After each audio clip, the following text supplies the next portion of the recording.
Tiger Rising, Chapter 18.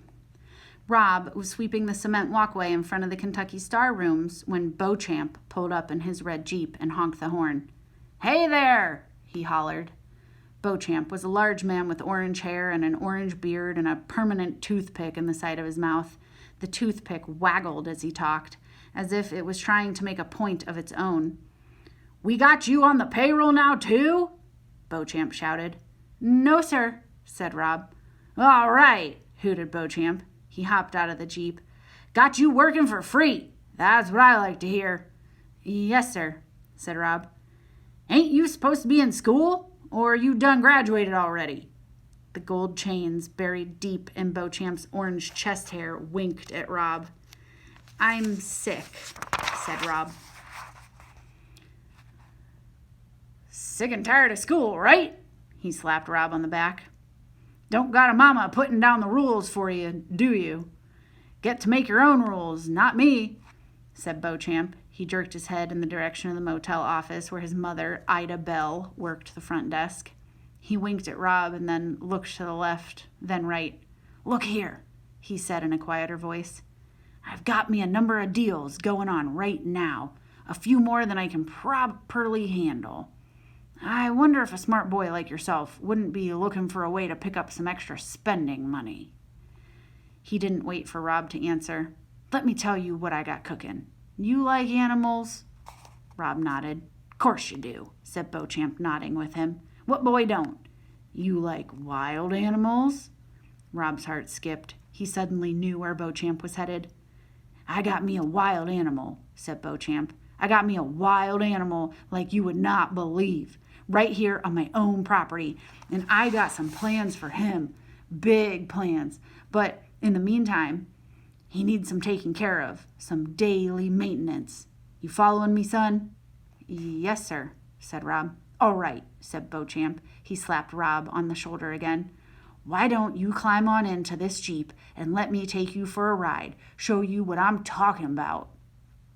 "I'm supposed to be sweeping," said Rob. He held up the broom. "Says who?" said Beauchamp, suddenly angry. "Your daddy? He ain't the boss. I'm the boss. And if I say let's go, you say all right." "All right," said Rob. He looked over his shoulder, wishing fervently that Willie May or his father would appear to save him from Beauchamp, knowing at the same time that he could not be saved, that he was on his own. "Good," said Beauchamp. "Climb on up." Rob climbed into the passenger seat.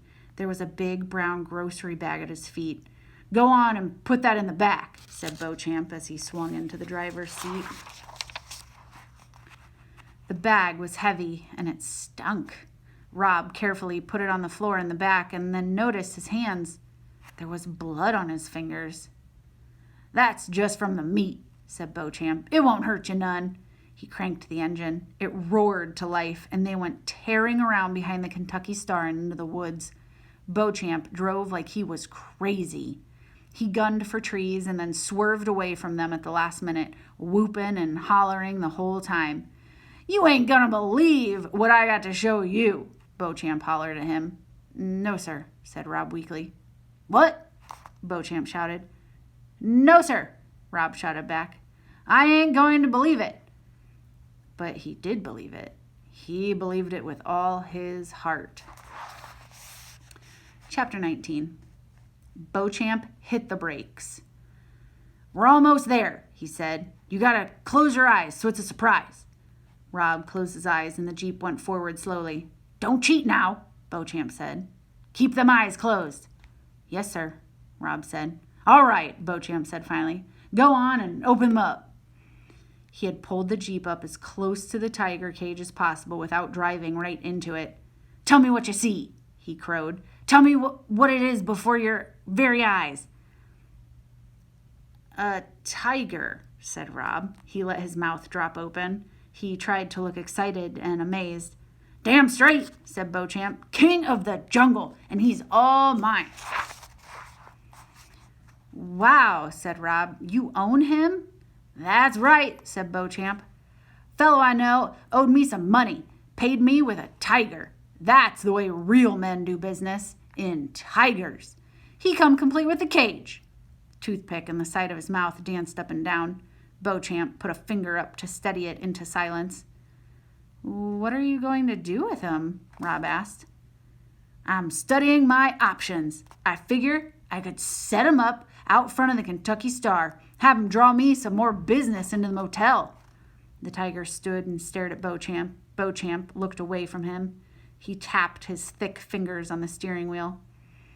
I also might just kill him, Beauchamp said, and skin him and make me a tiger coat. I ain't made up my mind. He's a lot of work, I'll tell you that. He needs meat twice a day. That's where you come in. I need you to come out here and feed him. $2 every time you do it. How's that sound? Rob swallowed hard. How do I get the meat in the cage? He asked. Beauchamp dug in his pocket and pulled out a set of keys. With these, he said. He shook the keys and they gave a sad jingle. Don't pay no attention to the big keys. They're for the locks on the door. Open them up and that tiger will get out and eat you for sure. You understand? I ought not to give you this whole set, but I know you won't open up that door, right? You ain't no fool, right? Rob, terrified that keys to the cage existed and that they were about to be handed to him, nodded. See this tiny key? Beauchamp said. Rob nodded again. That's for the food door right there. Beauchamp pointed at a small door at the bottom of the cage. You just open that up and toss the meat in a piece at a time, like this. Beauchamp swung himself out of the Jeep with a grunt. He reached in the back seat for the grocery bag, took out a piece of meat, bent over and unlocked the tiny door, opened it, and threw the meat in. The tiger leaped forward, and Beauchamp took a quick step backward, stumbling. That's all there is to it, he said, straightening up. His forearm was shiny with sweat, and his hands were trembling. What's the tiger's name? Rob asked. Name? Said Beauchamp. He ain't got a name. You gotta name something before you toss it a piece of meat? Rob shrugged and blushed. He bent over to scratch his legs so that he wouldn't have to look at Beauchamp's sweaty, angry face. You want to get introduced proper? Said Beauchamp in a mocking voice. Well then, get on out of the Jeep. Rob climbed down. Beauchamp grabbed hold of the fence and shook it. The tiger looked up from his meat. His muzzle was red with blood. He stared at Beauchamp with a fierce look in his eyes that was familiar to Rob.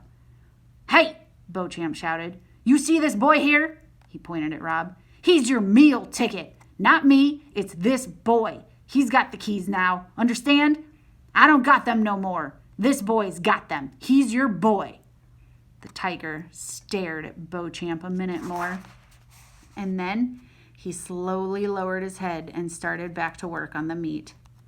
Now you two know each other, said Beauchamp. He pulled a tattered bandana from his pocket and wiped the sweat off his forehead. On the hair-raising ride back to the Kentucky Star, Rob realized who the tiger's stare reminded him of. It was Sistine. He knew that when he told her he had the keys to the cage, her eyes would glow with the same fierce light.